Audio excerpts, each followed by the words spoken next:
Hello students, welcome to Tupai tuition. আজকের আমি তোমাদের অনুক্রম এবং শ্রেণীর প্রশ্নমালা 9 সমান্তর প্রগতির যে সূত্রগুলি রয়েছে সেই সূত্রগুলি নিয়ে আলোচনা করব। তাহলে দেখো, প্রথমে জানবো প্রগতি কাকে বলে। এক বিশেষ ধরনের অনুক্রমকে প্রগতি বলা হয়। এবার প্রগতি তিন প্রকার। প্রথম হচ্ছে সমান্তর প্রগতি বা অ্যারিথমেটিক প্রোগ্রেশন, যাকে আমরা সংক্ষেপে A.P বলি। আর 2 নম্বর হচ্ছে গুণোত্তর প্রগতি বা জিওমেট্রিক প্রোগ্রেশন, যাকে আমরা সংক্ষেপে জিপি বলি। আর 3 নম্বর হচ্ছে বিপরীত প্রগতি বা হারমোনিক প্রোগ্রেশন, যাকে সংক্ষেপে আমরা এইচপি বলি। এখানে প্রশ্নমালা 9 আলোচ্য বিষয় হচ্ছে সমান্তর প্রগতি। তাহলে জানবো যে সমান্তর প্রগতি কাকে বলে। সমান্তর প্রগতি হচ্ছে যদি কোনো প্রগতি এমন হয় প্রথম পদ ছাড়া অন্য যে কোনো পদের তার পূর্ববর্তী পদের অন্তর সমান হয়। ধরো একটা অনুক্রম দেওয়া রয়েছে এখানে 5, 8, 11, 14, প্রথম পদ ছাড়া। ধরো এখানে 5 বাদ দিয়ে এই যে 8 রয়েছে, 8-এর সঙ্গে তার পূর্ববর্তী পদ মানে আগের পদটা হচ্ছে 5, তাদের অন্তরফলটা। তাহলে 8 থেকে যদি 5 বিয়োগ করে এখানে, তাহলে 8 থেকে 5 বিয়োগ করলে এখানে হবে 3। আবার যদি 11 ধরি, তাহলে 11 পূর্ববর্তী পদ সেটা হচ্ছে 8, তাহলে 11 থেকে যদি 8 বিয়োগ করি তাহলে 3 পাবো। একই রকমভাবে 14 থেকে যদি 11 বিয়োগ করি তাহলে 3 পাবো। তার বলছি যদি কোনো প্রগতি এমন হয় যে প্রথম পদ ছাড়া, কারণ প্রথম পদের পূর্বে বা আগে তো কোনো সংখ্যা নেই, তাহলে প্রথম পদ ছাড়া অন্য যে কোনো পদের তার পূর্ববর্তী পদের অন্তর সমান হয়। মানে সেকেন্ডটা থেকে ফার্স্টেরটা বিয়োগ করলে যেন সমান আসে প্রত্যেকটা। মানে 8 থেকে 5 বিয়োগ করলে 3, 11 থেকে 8 বিয়োগ করলে 3, আবার 14 থেকে 11 বিয়োগ করলে 3। তাহলে এইটা হচ্ছে কি, যখন এইভাবে থাকবে তখন সেটাকে আমরা বলবো যে এই যে সংখ্যাগুলো রয়েছে বা অনুক্রমটা রয়েছে সেটা সমান্তর প্রগতিতে রয়েছে। আবার যদি একটা উদাহরণ দিই, এখানে রয়েছে 15, প্রথম পদ 15, দ্বিতীয় পদ হচ্ছে 5, তারপর 0, এইভাবে একটা অনুক্রম রয়েছে। এবারে দ্বিতীয় পদ থেকে প্রথমটা বিয়োগ করতে হবে। তাহলে 5 থেকে যদি 15 বিয়োগ করি, এখানে 5 থেকে 15 বিয়োগ করলে -10 হবে। আচ্ছা, এটাকে 10 ধরে নিচ্ছি। তাহলে প্রথম পদ 10, দ্বিতীয় পদ হচ্ছে 5, 5 থেকে যদি 10 বিয়োগ করি তাহলে এখানে -5 হবে। আবার এখানে 0 থেকে যদি 5 বিয়োগ করি তাহলে এটাও -5 হবে। আবার -5 থেকে 0 বিয়োগ করলে -5 হবে। -10 থেকে যদি -5 বিয়োগ করি তাহলে এখানেও -5 হবে। তাহলে একটা প্রগতি সেটাকে সমান্তর প্রগতি কখন বলবো না, যদি যে কোনো পদের তার পূর্ববর্তী পদের অন্তরফলটা সমান আসে। তাহলে এখানে 5 থেকে 10 বিয়োগ করলে -5, এখানে 0 থেকে 5 বিয়োগ করলে -5, তাহলে প্রত্যেকটা অন্তর বা বিয়োগফল সমান আসছে। তাহলে বলতে পারবে যে এই অনুক্রমটা দেওয়া রয়েছে সেটা হচ্ছে সমান্তর প্রগতিতে দেওয়া আছে। এবার জানবো সমান্তর প্রগতির সাধারণ আকার। সমান্তর প্রগতির সাধারণ আকারকে এইভাবে লেখা হয় a+d, a+2d, a+3, এইভাবে চলতে থাকবে। মনে হচ্ছে প্রথম পদটাকে আমরা বলি ধরো যে উদাহরণটা ছিল 5, 8, 11, তাহলে এখানে এবার চলতে থাকতো 14। তাহলে এখানে প্রথম পদ মানে হচ্ছে প্রথম পদকে আমরা ধরি, সেই মানটা এখানে কত 5। আবার এই যে a+d, তার 5-এর সঙ্গে কত যোগ করলে 8 হচ্ছে না, 5-এর সঙ্গে যদি 3 যোগ করি বা এদের বিয়োগফলটা 8 থেকে যদি 5 বিয়োগ করি তাহলে 3 হবে। 11 থেকে যদি 8 বিয়োগ করি তাহলে 3 হবে। এই যে বিয়োগফলটা সেটাকে আমরা বলি সাধারণ অন্তর। তাহলে এখানে হলো এই যে প্রগতির প্রথম পদ বলবো, আর ডি হলো এই প্রগতির সাধারণ অন্তর, মানে এদের মধ্যে যে বিয়োগফলটা বা এর সঙ্গে 5-এর সঙ্গে কত যোগ করলে 8 হচ্ছে, 3 যোগ করলে 8 হচ্ছে, তাহলে সেরকম a+d। আবার 8-এর সঙ্গে 3 যোগ করলে 11 হবে, তাহলে a+2d হবে। এভাবে চলতেই থাকবে। তাই একটা সমান্তর প্রগতির প্রথম যে পদটা সেটাকে বলবো প্রথম পদ বলবো, আর এদের মধ্যে যে বিয়োগফলটা মানে এই পদ থেকে তার পূর্ববর্তী পদের বিয়োগফলটা সেটাকে বলবো সাধারণ অন্তর। তাহলে এখানে ডিটা হয়ে যাবে সাধারণ অন্তর। এবারে সমান্তর প্রকৃতির সাধারণ পদ বা n-তম পদের একটা সূত্র রয়েছে, tn সমান a+n-1 × d। সাধারণ পদ যদি একটা উদাহরণ দেখো এখানে, তাহলে এখানে 6, 10, 14, 18 এরকম একটা অনুক্রম রয়েছে। এবার এখানে প্রথম পদ এর মানটা কত, এখানে প্রথম পদের মান a, তার মান হচ্ছে 6। আর যদি বলে সাধারণ অন্তর মানে হচ্ছে ডির মানটা হচ্ছে বিয়োগফলটা, মানে দ্বিতীয়টা থেকে প্রথমটা বিয়োগ। 10 থেকে যদি 6 বিয়োগ করি এখানে 4 পাবো। আবার 14 থেকে যদি 10 বিয়োগ করি তাহলে এখানেও 4 পাবো। তাহলে এটা হচ্ছে সাধারণ অন্তর। তাহলে ডির মান এখানে পাচ্ছি 4। তাহলে যদি এইভাবে চলতেই থাকে অনুক্রমটা, যদি বলে সমান্তর প্রকৃতির 15তম পদ নির্ণয় করো, তাহলে দুরকমভাবে করতে পারি। 6-এর সঙ্গে 4 যোগ করলে 10, 10-এর সঙ্গে 4 যোগ করলে 14, আবার তার সঙ্গে 4 যোগ করলে 18। তাহলে এইভাবে আমাকে 15তম পদ পর্যন্ত নির্ণয় করতে পারি। তাহলে সেটা অনেকটা সময় চলে যাবে। তবে যদি সাধারণভাবে আমি যদি শর্টকাটে করতে চাই তাহলে এই সূত্র নিতে হবে আমাকে, tn সমান a+n-1 × d। তাহলে আমাকে এখানে 15তম পদের মান বের করতে বলেছে, তার মানে n এর মান এখানে 15 বসিয়ে দেবো। তাহলে t15 মানে 15তম পদ সেটা হবে a+n-1 × d। তাহলে এর মানে এখানে 6 প্লাস n এর মানে এখানে হচ্ছে 15তম পদ, তাহলে n এর মানে এখানে 15 বসাবো। 15 - 1 × d মানে হচ্ছে সাধারণ অন্তর এদের মধ্যে, মানে বিয়োগফলটা সেটা 4। তাহলে 6 প্লাস 15 থেকে যদি 1 বিয়োগ করি তাহলে হবে 14 × 4। তাহলে 6 প্লাস 14 4 56, বা 56 আর 6 যোগ করলে হবে 62। তার মানে এইভাবে যদি অনুক্রমটা যদি চলতে থাকে তার 15তম পদটা কত হবে না 62 যাবে। সেটা এই সূত্রের সাহায্যে সাধারণ পদ বা n-তম পদের সূত্র হচ্ছে tn সমান a+n-1 × d। এখানে আরেকটা উদাহরণ দেখো, বলেছে কোনো সমান্তর প্রগতির পঞ্চম ও সপ্তম পদ যথাক্রমে 12 ও 10 হলে প্রগতিটি নির্ণয় করো। তাহলে প্রগতির সাধারণ পদ n-তম পদের সূত্র ছিল tn সমান a+n-1 × d ছিল। তাহলে এখানে পঞ্চম পদ আর সপ্তম পদের মানটা বলে দিয়েছে। তাহলে পঞ্চম পদের মান বলে দিয়েছে 12, তাহলে পঞ্চম পদ মানে n এর মানটা 5 বসাবো। তাহলে হয়ে যাবে t5 সমান a+n-1 × d। তাহলে n এর মান 5 বসবে, তাহলে 5 - 1 × d। এবার পঞ্চম পদ বা T5 এর মান এখানে বলে দিয়েছে 12, তাহলে এখান থেকে পাবো বা তাহলে a প্লাস 5 থেকে 1 বিয়োগ করলে 4 হবে, 4d সমান T5 ছিল, T5 এর মান এখানে 12।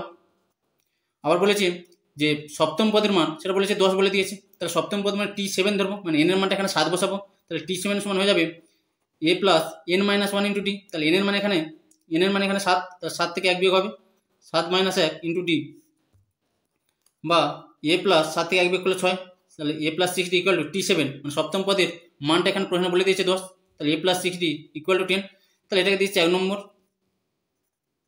এটাকে দিচ্ছি 2 নম্বর সমীকরণ। এবার 1 নম্বর আর 2 নম্বর সমীকরণ সমাধান করে এখান থেকে a আর d এর মানটা বের করবো, তাহলে 1 নম্বর 2 নম্বর সমীকরণ যদি বিয়োগ করি, 2 নম্বর থেকে যদি 1 নম্বর বিয়োগ করি, তাহলে 2 নম্বর ছিল a plus 6d equal to 10, আর 1 নম্বর ছিল a plus 4d equal to 12, তাহলে দুটো যদি বিয়োগ করে দিই এটা মাইনাস হবে, এখানেও মাইনাস হবে, এখানেও মাইনাস হবে, তাহলে প্লাসে মাইনাসে কেটে যাবে, 6d থেকে 4d বিয়োগ করলে হবে 2d, আর এখানে 10 থেকে 12 বিয়োগ করলে হবে -2, তাহলে d এর মান এখানে পাচ্ছি -1।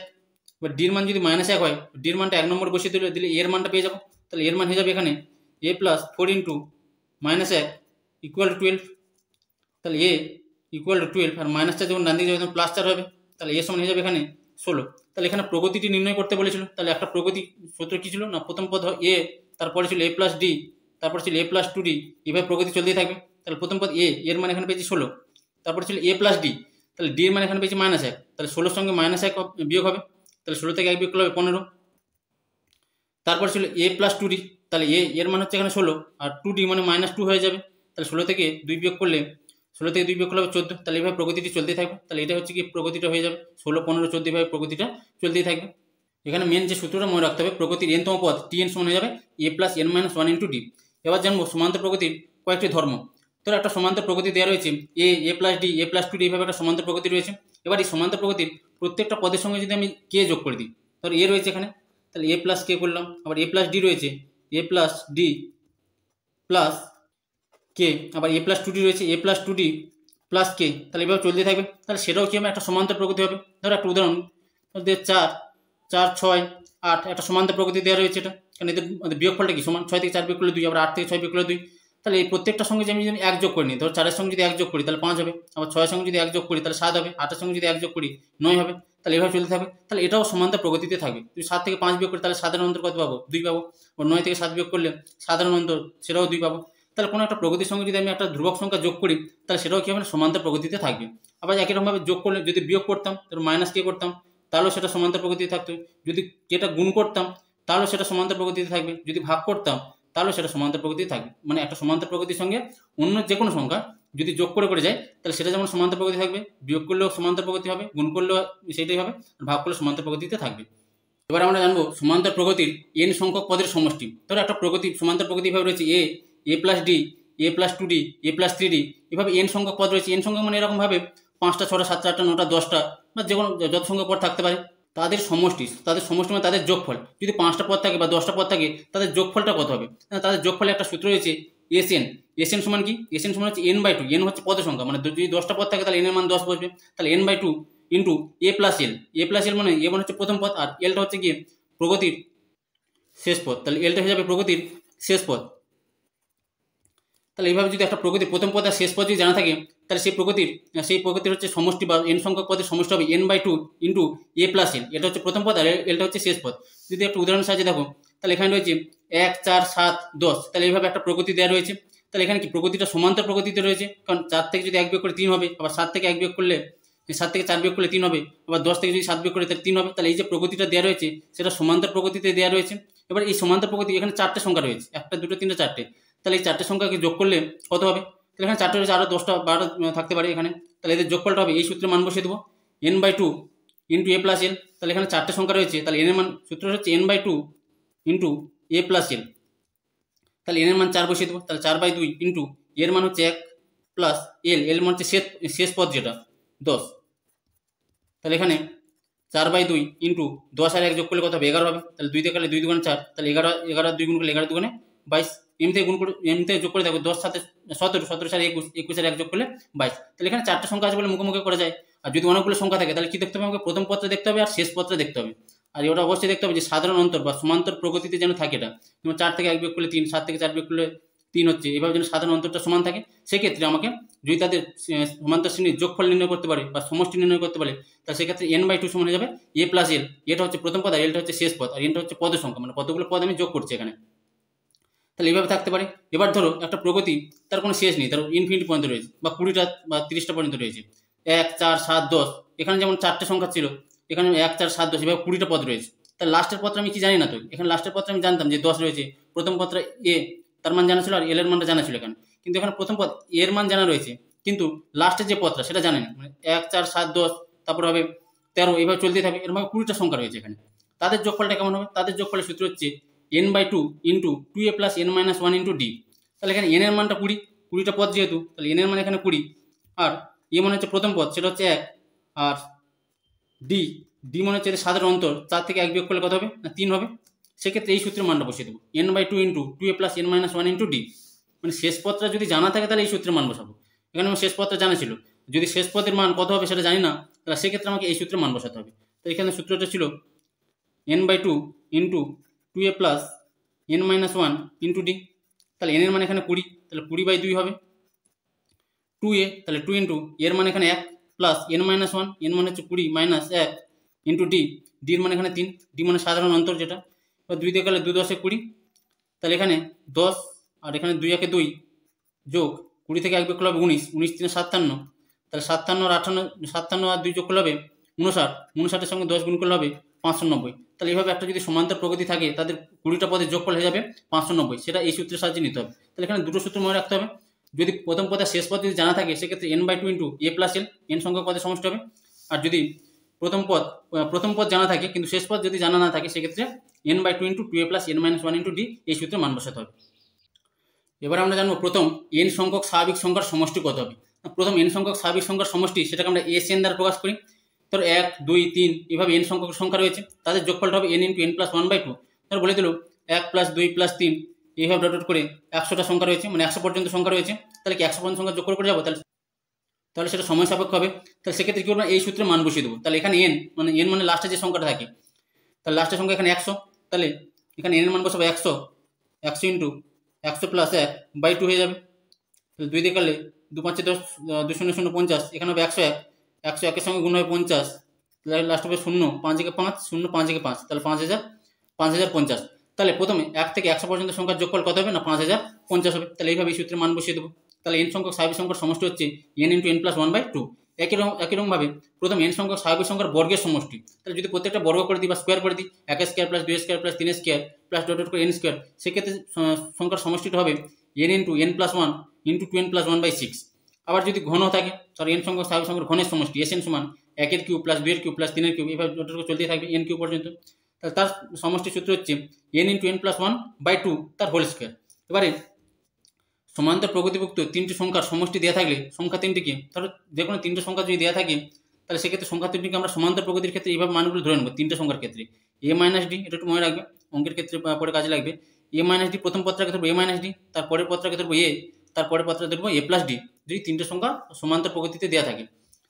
আর যদি 4টে সংখ্যা দেওয়া থাকে, তাহলে সেক্ষেত্রে আমাকে মানগুলো ধরবো এইভাবে a minus 3d, a minus D, তারপরে a প্লাস ডি, তারপরে ধরবো a প্লাস 3d। তাহলে এই আকারে নেওয়া হচ্ছে সুবিধাজনক, এটা একটু মনে রেখে দেবে। এবার জানবো সমান্তরীয় মধ্য। সমান্তরীয় মধ্য কাকে বলবো? যদি 3টি রাশি সমান্তর প্রগতিতে থাকে, তখন মধ্যবর্তী রাশিকে অন্য দুটি রাশি সমান্তরীয় মধ্যক বলবো। তাহলে এখানে 3টে রাশি দেওয়া রয়েছে 9, 14, 19। তাহলে এই 3টি কি সমান্তর প্রগতিতে রয়েছে, কেননা এদের সাধারণ অন্তরটা একই।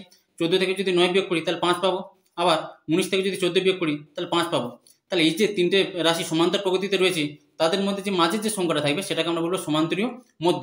এবার মাঝের সংখ্যার সূত্রটা কি না, মাঝে যে সংখ্যাটা রয়েছে, এই যে তার প্রথমে যে সংখ্যাটা রয়েছে আর শেষে যে সংখ্যাটা রয়েছে, তাদের যোগফলকে যদি 2 দিয়ে ভাগ করি, তাহলে এই যে মাঝের সংখ্যাটা পেয়ে যাবো। যেমন প্রথম সংখ্যাটা কত রয়েছে 9, আর শেষের সংখ্যাটা কত রয়েছে 19, তাকে যদি 2 দিয়ে ভাগ করে দুটোকে যোগ করি, তাহলে 19 আর 9 যোগ করলে পাবো এখানে 28, 28কে 2 দিয়ে ভাগ করলে 14 পাবো। তাহলে সেইটা হবে সমান্তরীয় মধ্য। তার সমান্তরীয় মধ্য কাকে বলবো না, যদি 3টি রাশি সমান্তর প্রগতিতে থাকে, তাহলে মধ্যবর্তী রাশিটাকে বলবো অন্য দুটি রাশির সমান্তরীয় মধ্য। ধরো এখানে দেওয়া রয়েছে a x b, তাহলে এক্ষেত্রে সমান্তরীয় মধ্য কত হবে, এখান থেকে সমান্তরীয় মধ্য হবে মানে এদের মধ্যে সাধারণ অন্তরটা তো সমান হয়। যাতে একেবারে এইভাবে যদি সূত্র যদি আকার যদি লিখি, তাহলে x সমান কি হয়, প্রথম আর শেষেরটা যোগ করে 2 দিয়ে ভাগ করতে হবে। তাহলে এখানে সমান্তরীয় মধ্যে হবে x সমান a প্লাস b/2। তাহলে এভাবে করতে পারি। বা এদের মধ্যে সাধারণ অন্তরটা সমান হয়, মানে x থেকে যদি a বিয়োগ করি, সেটা যা হবে বি থেকে যদি এক্স বিয়োগ করি সেটা সমান হবে, কারণ সমান্তর প্রকৃতিতে রয়েছে, মানে সাধারণ অন্তরটা সমান হবে এখানে। তাহলে এখান থেকে পাবো এক্স, এখানে হচ্ছে এক্স, আর মাইনাস এক্সটা ডান দিকে গেলে হবে বাম দিকে গেলে হবে প্লাস এক্স, তাহলে এক্স আর প্লাস এক্স হলে 2x হয়ে যাবে এখানে, আর এখানে মাইনাস এটা ডান দিকে গেলে হবে প্লাস এ, তাহলে এ প্লাস বি হবে এখানে, বা এক্স সমান হয়ে যাবে এ প্লাস বি বাই 2। তাহলে এটা হয়ে যাবে সমান্তরের মধ্যে। তাহলে একটা সমান্তর প্রকৃতি দেওয়া থাকলে তার সমান্তরের মধ্যে সূত্র হচ্ছে গিয়ে এই যে দুটো প্রথম সংখ্যা শেষের সংখ্যাটা যোগ করে তাকে 2 দিয়ে ভাগ করতে হবে, সেটা হয়ে যাবে সমান্তরীয় মধ্য। ব্যাস এই কয়েকটা জিনিস একটু মনে রাখবে, আর এরপরে ক্লাসে তোমাদের প্রশ্নমালা 9B যে অঙ্কগুলো রয়েছে তার সমাধানগুলো নিয়ে আলোচনা করবো।